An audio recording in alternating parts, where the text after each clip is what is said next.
Howdy ho, my peeps!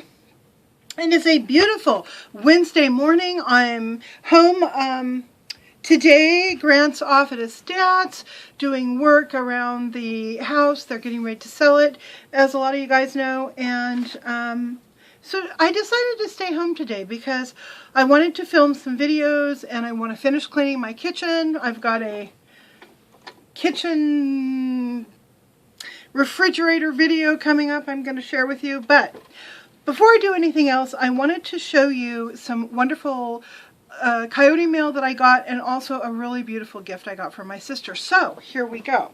First thing I'm going to show is an Easter card from Audra J. She had already sent me an Easter card, but I got a second one. She said she found this and she said I had to have two just because of the subject matter. So here we go. It's Peeps. Isn't that great? It's glittery Peeps. This I definitely need to hang up somewhere. I think this is just great. It so beautifully illustrates how I feel about all my Peeps. You guys are a bunch of glittery rock stars as far as I'm concerned. So, thank you, Audra. I just got the biggest chuckle out of this when I opened it, so thanks so much. I'm glad it didn't get lost. I think that possibly one of the cards you sent me may have gotten lost. I'm still on the lookout for that one.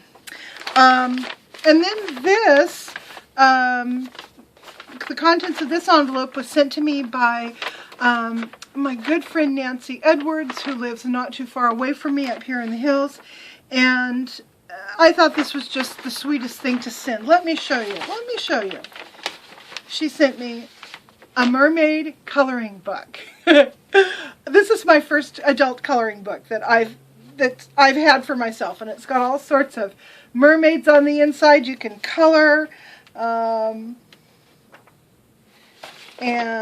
there's also some stickers that she put in there that are real cute. And part of why I think this is really neat is because I really like this one too. I like this picture for some reason. I've been wanting to design a fat mermaid, basically me as a mermaid. And you know, I know the proportions I want to use, but in terms of finding like poses for her, I've been looking for reference for different poses. And this book is full of all sorts of different poses that I can use as reference for drawing my own fat mermaid. So anyhow, I just love this. It's adorable. Thank you so much, Nancy. She also sent in the same package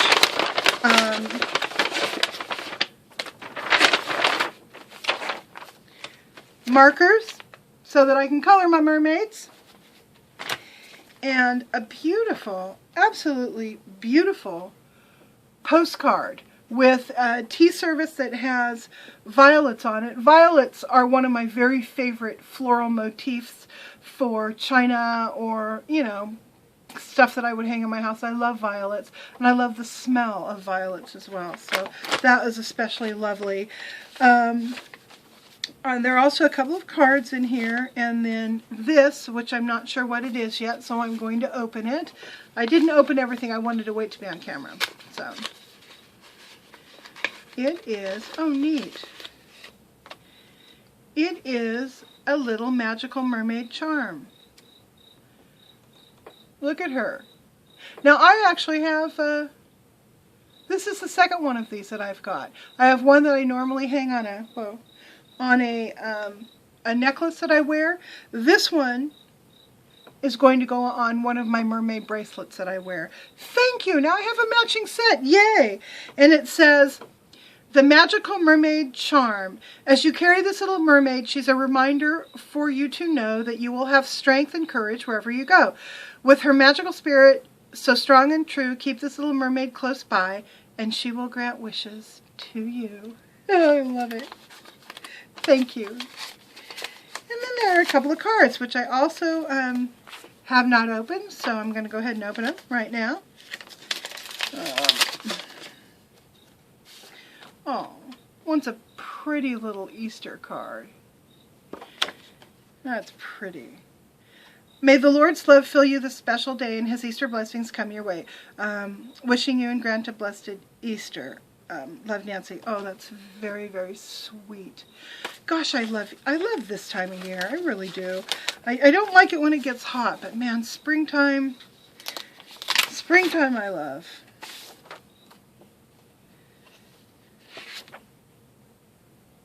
And then the other is just kind of a you're a special friend sort of thing.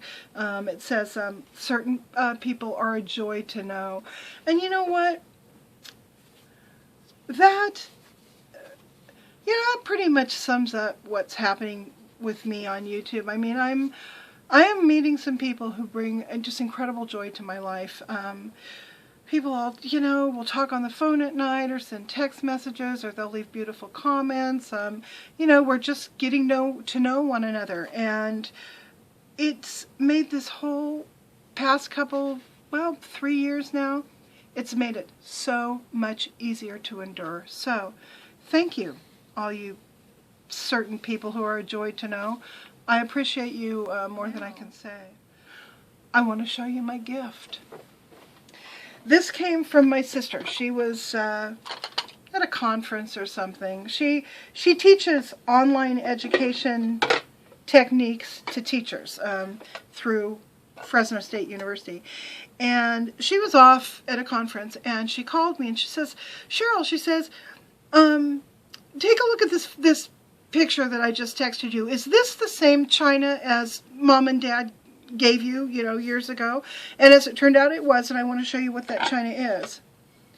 This is china by a company called Metlocks. They made a lot of dinnerware back in the 1950s and 60s and probably earlier than that.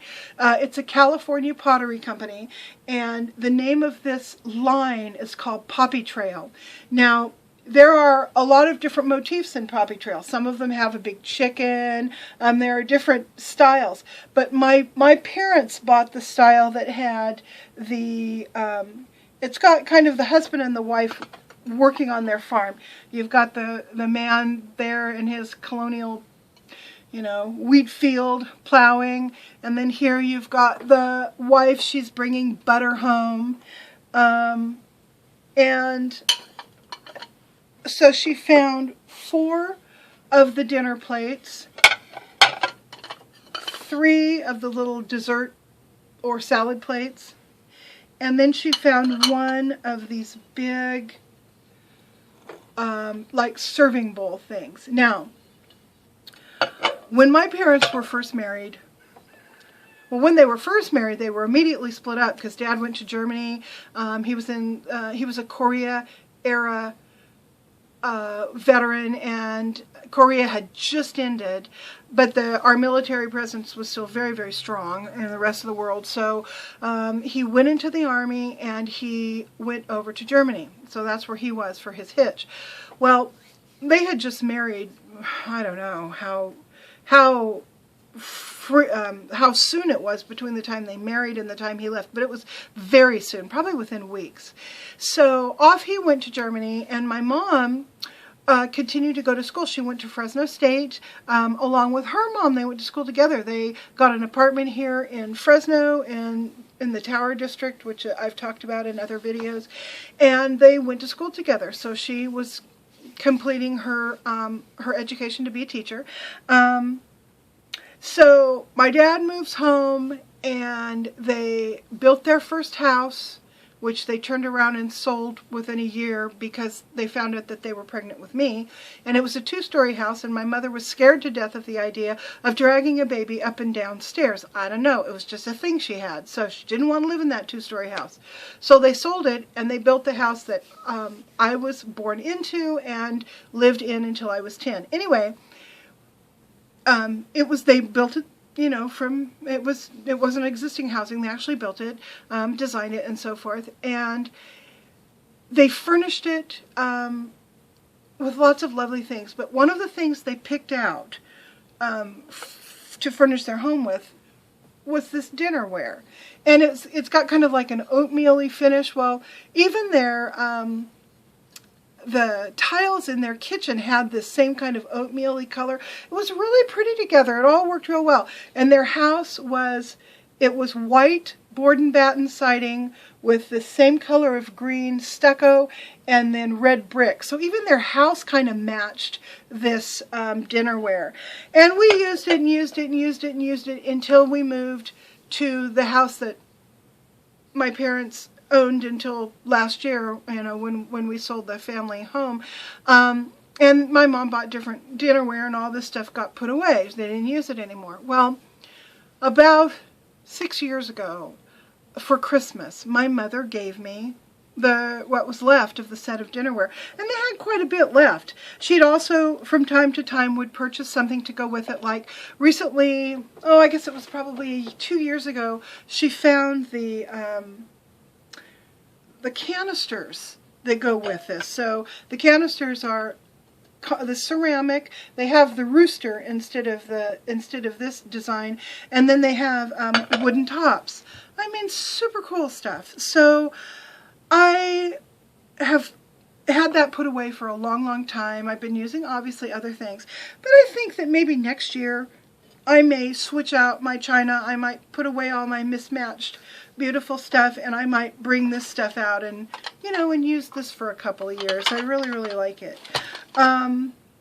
So thank you, Mary, for my lovely gift. It's, you know how nostalgic I am about my family. So this was incredibly beloved gift. Thank you. So what am I doing today? Well, I'm going to finally finish that kitchen, and I'm going to shoot a video with the kitchen done so that you can, you know, share my joy that I've actually finished something. I also have, and I probably won't get to it today, but I will fairly soon, I've recently purchased and gathered together a bunch of materials that I'm using to do Dollar Tree crafts. So I've got 4 or 5 Dollar Tree crafts in the pipeline that I'm going to be bringing to you, as well as a Dollar Tree dinner that I've did the other night. So I have a lot of videos coming up, and I'm feeling pretty energized. Oh, the whole sugar detox thing is going really well. This is, see, I started it on the 4th, 5th, 6th, 7th, 8th, 9th, 10th, 11th, 12th. What is that? That's 9 days, I guess. And I feel wonderful. My energy is high. My body pain is down. I've dropped a couple pounds, which is lovely, but I'm really heading for the you know, the low carb corner for a while, and just going to hang out in the low carb corner for a while and kind of get things together and then figure out, you know, what I'm going to do from there. My main goal is to knock off the pounds that I had gained after last summer. Last summer I was hovering between 265 and 270. I was there for quite a while. Just hung out there for a while. Then I started getting stressed out. Mama got sick, and I started to pile on the pounds. I got all the way up to about 314. Now I'm probably somewhere around 306 or 305, something like that. And that's just since the 4th, since I've been like focusing on getting, you know, kicking the sugar out for a while. Of course, your body rebalances itself. I don't know how long I will stay in that weight range, but I'm not really all that into like jumping on the scale all the time. You know, I'm more going like, how do I feel? Am I feeling like I'm, you know, beginning to back into that other spot of being in the high 260s? When I get back down there, then we'll see what happens after that. I don't know. Like, you know, my friend Gabriella over at Emily Pound, that's the name of her channel, she's been just balls to the wall doing this keto thing, and is having a lot of success and is feeling really good. And I've been watching her videos about that. She also does a lot of videos about sort of the sociopolitics of fat and of weight loss and all that kind of stuff. So she's been really inspirational to watch. I've gotten a lot of great tips from her about, you know, things to eat, as well as the rest of you that are low carbing. You know, you guys will share what you're doing on your low carb regime, and I kind of pick up a lot of that. Those cheese crackers, that's something I'd picked up somewhere on someone's video about low carbing, making these cheese crackers. And the interesting thing is, if it were M&Ms, I would want to eat the whole bag. But somehow, because it's cheese crackers, I don't know, a small handful, maybe 6 cheese crackers, and I'm done. I don't want any more. I feel satisfied. So, you know, we're all different, but that's how I'm experiencing the whole low carb thing right now. So, and I'm not saying I'm not keto dieting really. I'm kind of taking some of the tips and tricks I've seen other people doing. I haven't studied it enough to be able to really know how to do that thing. I may, but right now it's just about keeping the calories kind of down, supporting my protein, giving myself enough fat that I feel satisfied, and primarily just staying away from anything that turns into sugar. Which, in addition to like sweets and candy, I mean, you know, the whole bread, rice, pasta, wheat, that whole deal. With the exception of tortillas, I eat usually one big tortilla a day, because I'll make a big vegetable burrito thing in the morning with a lot of mayonnaise on it and some chicken if I have it, and I'll roll that up and eat that around 10 or 11 in the morning, and then I'm good until dinner. And dinner's usually vegetable protein. So, that's where I'm at now. I hope all you guys are having a really great day, and I will see you soon. Bye!